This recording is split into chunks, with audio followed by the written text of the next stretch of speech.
Today we're going to just have a short video here about the game of Green Hackenbush. And we'll talk about a lot of uh, interesting definitions and graph theory along the way. Green Hackenbush is a two-player impartial combinatorial game played on rooted graphs.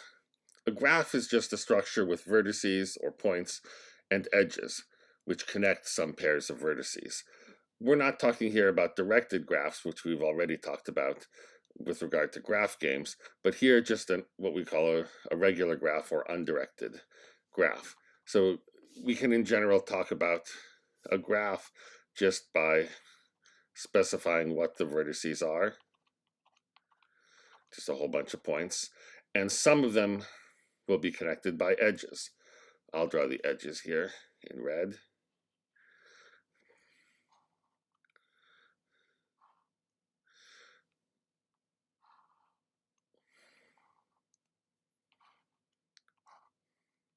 So something like this is a graph.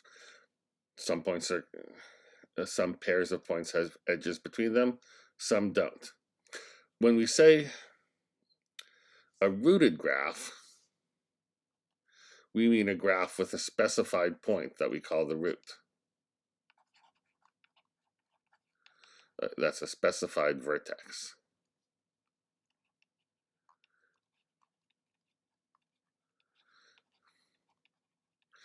And every other vertex in the graph should be connected by some path to the root. A tree is a graph that has the property that any of its vertices can be reached by a unique path from any other vertex. We can see that the graph I drew above here is not a tree because going from this point here to this point here, we have several choices of paths to take. We could take this edge followed by this edge, that counts as a path, or we could just go directly by one edge. So that's not a tree. In fact, any graph that doesn't have a cycle is just a list of vertices where there's an edge from one to the next, to the next, to the next, to the next, and getting back to your original one. If there are no cycles, then your graph will be a tree. So here's an example of something which is a tree.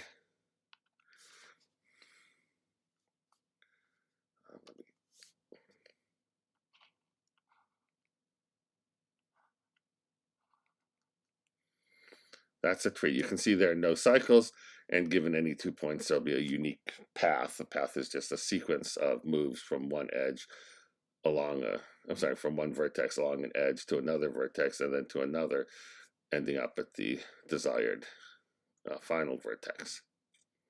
A bamboo stalk is just a simple linear path.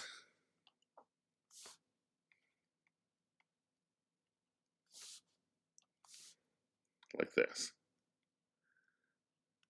It can be drawn in all sorts of different ways, but you can imagine just stretching it out into a line. So something like this still counts as a bamboo stalk, but we could easily draw that in a linear manner.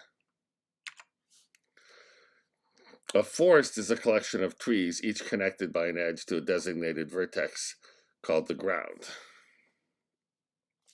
So when I talk about a forest, I'll have some sort of picture here that I call the ground. And this will count as one big vertex. And then you have trees, each one of which is rooted in the ground. Oops.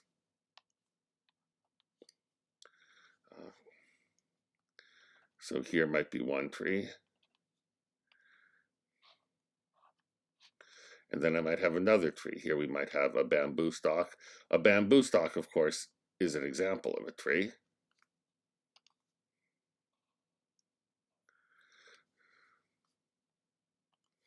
And then I might have a more complicated tree.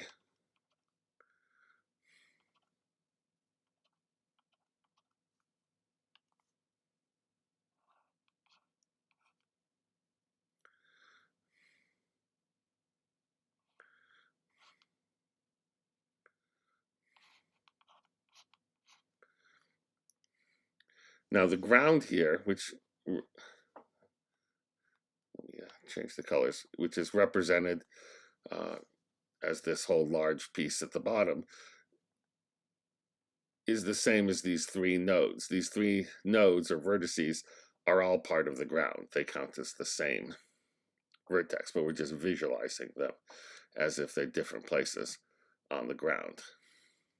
So how does green Hackenbush work?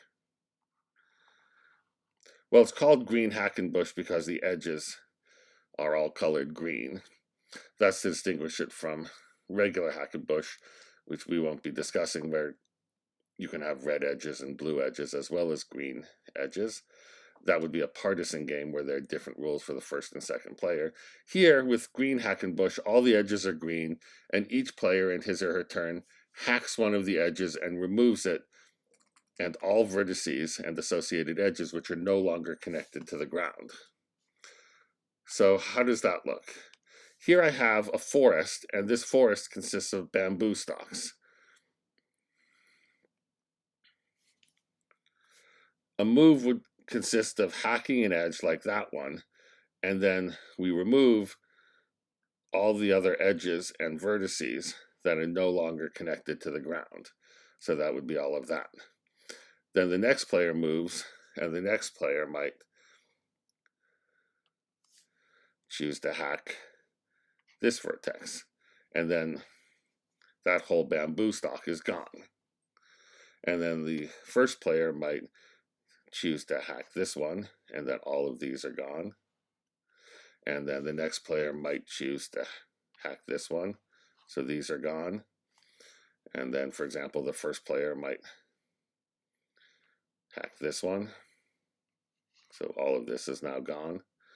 And then the second player might do this, and the first player would do this, and now the game is over because the first player has now taken the last edge and thus wins the game.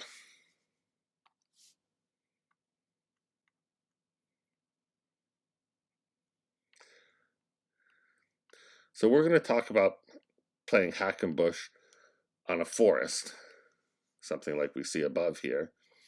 And this is an example of a forest, but this is a very simple forest. This just is a forest of bamboo shoots. And it should be very quick to see that playing Hackenbush on a bamboo shoot forest is just like Nim. You can think of here with three edges or three nodes above the ground being like a pile of three stones in Nim. Here we have four edges. That's like a pile of four stones, one edge and two edges. And hacking here, for example, removing these edges and vertices would be like taking two of the three stones in that pile. All the rules are exactly the same for Hackenbush on a bamboo shoot forest as they are for Nim, so the strategies are exactly the same, and play works out the same way as Nim does. So here in our original position, we had a bamboo shoot forest of sizes 3, 4, 2, and 1. It's easy to compute, I hope, in your head at this point, that the Nim sum of those is 4, because we already know the Nim sum of 1, 2, and 3 is 0. That's a common P position in Nim. And then we have a 4 left over. And with a Nim sum of 4, that means this is an N position, the first player to go in this version of this game of green Hackenbush should win. And the winning move is to hack here. Take away the entire pile of 4, leaving a 1, 2, and 3.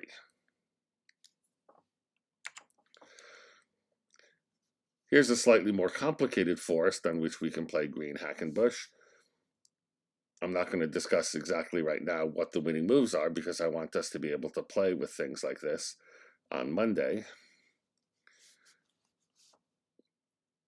But we can just see what sort of moves are possible. The first player could move here, for example, and just take away that one edge and the one vertex. Or the first player could choose instead to move here, in which case this entire portion of the tree would be gone. The second player might respond, say, by hacking this entire branch of the tree, and then we still have these two edges left on the first tree, and we have all of these others, so you can see what general moves would look like. One could hack all of this away. The next player could choose to hack just this one branch and take that away. And we go back and forth until no more moves are possible. You'll see at the bottom we have a rooted graph where all of these graphs are connected to the ground, but these are not trees, these have loops. One can play green Hackenbush even when what you see here isn't a forest. In other words, these pieces are not trees, and it's very interesting to do so. It becomes much trickier to understand the correct strategies, but I want eventually, once we've mastered green Hackenbush on forests, then we should start thinking about how one would play in more general positions.